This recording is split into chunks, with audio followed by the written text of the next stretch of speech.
Bien dans son job, on a beaucoup parlé sur ce plateau du partage de la valeur, la participation notamment, on va en parler. Et il y a un texte de loi. On en parle avec notre invité François Perret. Bonjour François. Bonjour. On est très heureux de vous accueillir. Alors, vous êtes ambassadeur du gouvernement sur le sujet du partage de la valeur.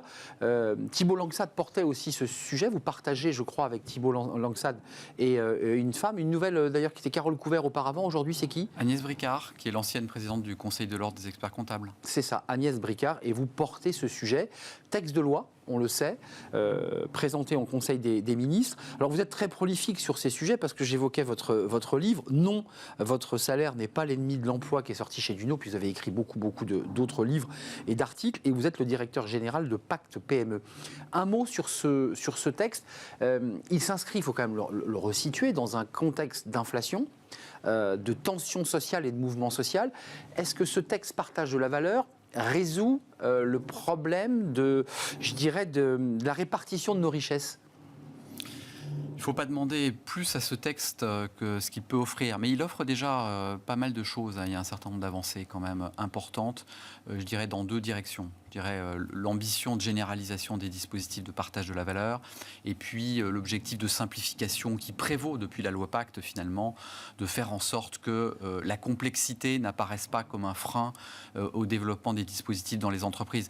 Je dirais que ce qui ressort nettement de ce projet de loi qui a été, vous le rappelez, présenté en Conseil des ministres le 24 mai dernier, c'est principalement d'abord l'ambition de descendre plus bas dans la taille des entreprises pour mieux couvrir ces entreprises. J'allais venir. Notamment, les PME. Mais oui, et plus particulièrement les moins de 50, parce que quand on a moins de 50 salariés, on n'a pas une structure aussi organisée que quand on est plus grand. Et donc, rédiger un accord d'épargne salariale, ça paraît peut-être moins simple quand on n'a pas de directeur juridique, de directeur financier ou directeur des ressources humaines. Rappelons quand même la genèse, c'est un accord national interprofessionnel.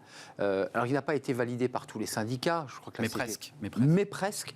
Et c'est le fruit du dialogue social. Je reviens, vous voyez, en permanence à ce sujet, puisqu'il y a une sorte de rupture de dialogue sur les retraites. Mais sur ce sujet-là, les partenaires sociaux ont discuté. Concrètement, les PME, une fois que ce texte sera passé, vont s'emparer d'un outil où elles vont faire un peu en disant c'est trop compliqué, on n'a pas les moyens. Comment vous regardez la suite? Parce que ce texte va arriver à l'Assemblée nationale. Alors, la première chose, c'est qu'effectivement, et la Première ministre l'a dit, il faut retranscrire cet accord national interprofessionnel exhaustivement et fidèlement dans la loi. C'est l'engagement que le gouvernement a pris. Donc ce sera chose faite, effectivement, après son vote, on l'espère pendant l'été, puisque le texte va être examiné pour la première fois par l'Assemblée nationale. Fin juin ? Dans la semaine, effectivement, du 26 juin, donc c'est très proche. Il y a cette ambition, effectivement, de couvrir l'ensemble des éléments de l'accord. Puis vous avez raison, une fois que le texte aura été approuvé, le plus dur reste à faire. C'est de l'appliquer sur le terrain. Et pour l'appliquer sur le terrain, encore faut-il le connaître. Vous savez, il s'est passé beaucoup de choses depuis 2019. Je citais la loi Pacte. Il y a eu également, dans le domaine de la simplification des dispositifs de partage de la valeur, la loi ASAP, d'accélération de simplification de l'action administrative. Rappelons-nous aussi, l'été dernier, la loi portant mesures sur le pouvoir d'achat, qui avait aussi introduit une rubrique en matière d'épargne salariale. Avant de nous quitter, vous reviendrez assez régulièrement, je l'espère, en tout cas nous éclairer, parce que c'est aussi votre rôle d'ambassadeur, d'évangéliser sur ce sujet. Une étude de la CFE-CGC, avec une invitée qui est venue sur notre plateau, nous disait, attention, nous on valide ce texte, ils l'ont signé d'ailleurs, l'ANI a été signé par la CFE, mais il nous disait, on découvre à travers une étude extrêmement précise que les entreprises du CAC ne verseraient que finalement 9% de partage de valeur, pendant que les PME seraient, elles, dans l'obligation d'en verser plus de 30%. Est-ce que vous avez les mêmes chiffres? Est-ce que vous dites, attention, effectivement, il ne faut pas que les PME soient obligées de faire un effort supérieur aux entreprises du CAC? Bon, alors vous vous rappelez que dans ce texte, il y a également une troisième ambition qui est celle de toucher à la question des bénéfices exceptionnels. Et d'obliger, effectivement, à l'occasion de la négociation sur les accords d'intéressement et de participation, à reconsidérer la situation si on dépasse un certain niveau de bénéfice. Donc on doit arriver à, j'allais dire, une forme de péréquation. La couverture de l'intéressement et de la participation est déjà très très forte dans les grandes entreprises. En revanche, on le sait, elle est beaucoup plus faible dans les PME. Moi, je dirais que l'enjeu, c'est quand même la question de la généralisation, la question de la simplification. Est-ce qu'on peut aller plus loin aussi dans la défiscalisation dans le contexte de finances publiques? il faut avouer que c'est pas simple. Donc vous ouvrez une porte, et vous ne serez pas dans l'hémicycle pour en débattre, vous serez un observateur, vous dites le législateur peut peut-être faire un effort supplémentaire pour donner un peu plus envie à l'entreprise de partager, tant par l'intéressement que par la participation que vous portez. Oui, et sans doute par, je dirais, des dispositions assez simples. Vous voyez, aujourd'hui, signer un accord d'intéressement, c'est rédiger un texte assez lourd d'une quinzaine de pages. Est-ce qu'on ne peut pas le réduire? Eh oui.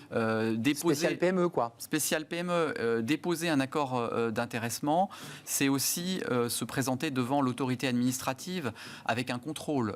Est-ce qu'on ne peut pas là aussi introduire un droit à l'erreur qui permettrait, si vous avez déposé un accord avec une petite erreur dans la déclaration sur les salariés qui vont en bénéficier, de ne pas retoquer l'accord, mais de pouvoir simplement le corriger à la marge. Il reste encore beaucoup de choses à faire pour simplifier la vie de l'employeur. Avant de nous quitter, François Perret, c'est un mot qui est très joli, qui dit beaucoup de choses, ambassadeur, mais concrètement, ça consiste en quoi? Ça consiste à venir évidemment sur un plateau de télé, mais j'imagine ça consiste à faire de la pédagogie, d'expliquer, de rencontrer. Promouvoir, faire connaître, parce que il y a encore un vrai enjeu de vulgarisation. Il y a un vrai enjeu aussi d'accompagnement des entreprises pour que les plus petites en particulier puissent s'emparer de ces dispositifs.